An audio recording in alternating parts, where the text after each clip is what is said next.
Now, while I recognize this video is coming out slightly later than usual, that's because today is quite literally a day that only happens once in a lifetime. My lifetime, your lifetime, by the time any of us turn 31, this day will happen to you, or has already happened to you, and today it happened to me. I turned 25 on the 25th, so naturally, much like last year, I celebrated by doing cocaine and moonshine, baby! Interestingly, I am now, allegedly, in the same age group as the majority of you. You lying bastards. If you'll lie about your age on the internet, what won't you lie about? It starts here, but, you know, sky is the limit with you great deceivers. It's a small jump from lying about your age to murder, you fucking sinners. Now, as for my true 25 to 34-year-olds, hi, how are you? You know, I'm new to this age group. What do we talk about over here? Yeah, I remember the Alamo like it was yesterday. Kids nowadays will have no idea what it was like to witness first-hand George Washington riding a triceratops into battle against the Ottoman Empire. Anyway, time to talk about the things that really matter in life. My big, beautiful, voluptuous Oroboros has bit the dust. We had a bright future together. Anyway, her remains are on Ahatopia. What you're trying to lay your hands on is the darkest secret of this world. A horror sealed away by the Aeonic game. The remains of the Aeon Oroboros are on Ahatopia. Right.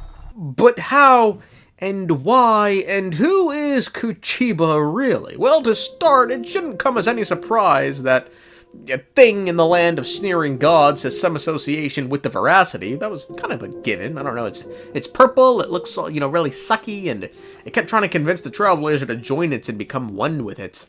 Become a part of me. Become mine. Which, for the record, is how Oroboros describes themselves in the simulated universe. Quote, "You know the flickering purple flames are not the antidote that can alleviate your anxiety, but you can't help being drawn to the gentle singing voice.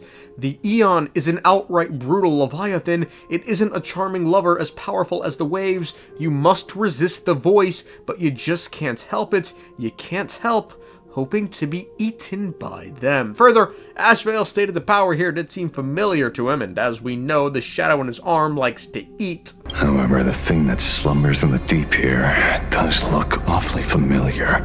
Now, the reveal that this thing is Oroboros is, you know, quite surprising and saddening. Again, what could have been. Given up, you know, until recently, no one really knew what happened to the Aeon veracity after, you know, the Swarm disaster. By all accounts, they were active during the war, fighting Taezaronth, and then they just disappeared. Quote, "Alright, Trailblazer, let's keep going. Where were we? Ah, the creeping swarm devoured the cosmos and even threatened the veracity. Then the confrontation between Oroboros and Taezaronth lasted for several amber eras. Their flames were magnificent beyond compare. Their giant maw devoured all existences. Oh, innumerable believers, giant beasts, life forms that never knew their existences were ended by Aeon's battle. How weak and pitiful, for the outcome was already ordained, but they still had to live out their lives in earnest."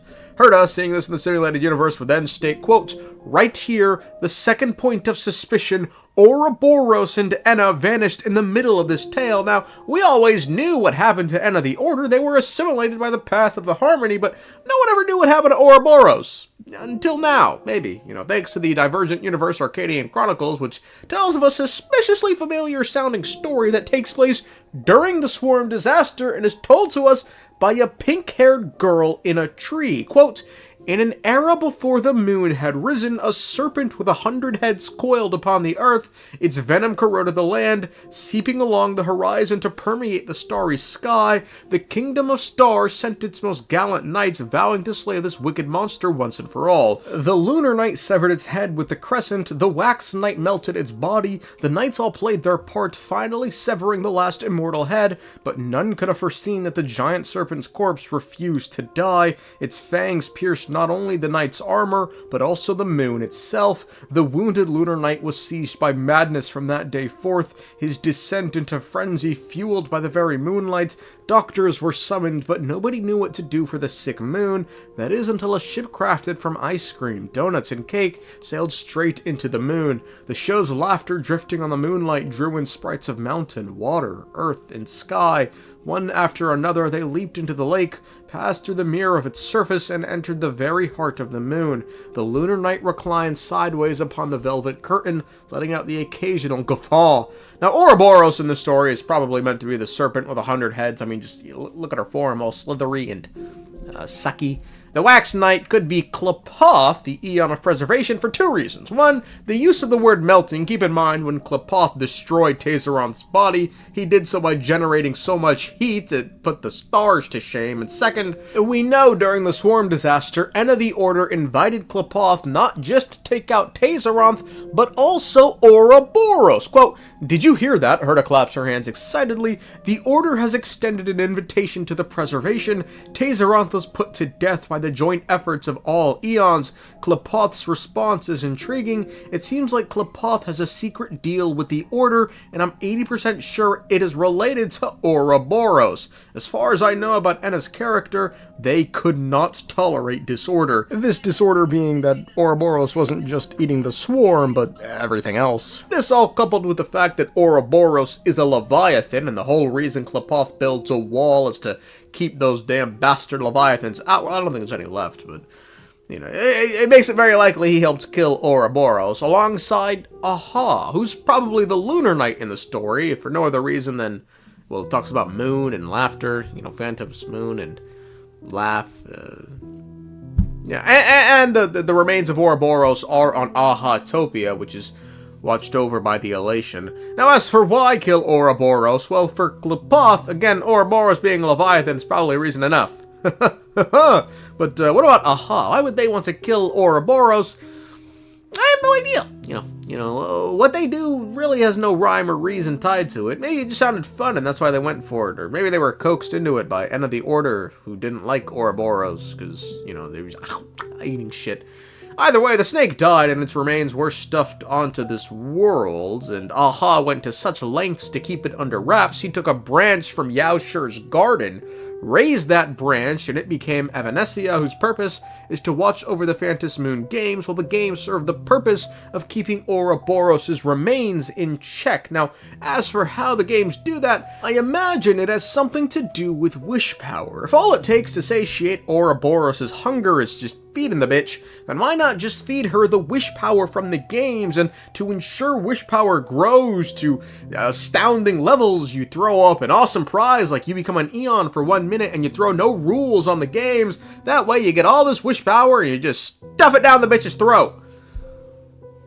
That makes sense to me. You know, all this aside, looking at Kuchiba, who is she really? Not a fucking clue. You know, the only suspect scene I'd argue she had prior to this was her interaction with Ashvale here. Detective Kuchiba, I've heard that you've devoted considerable time to researching the crimes from the Phantom Moon Games. So, I'm the prime suspect now. Is that it? Just a bit of minor deduction.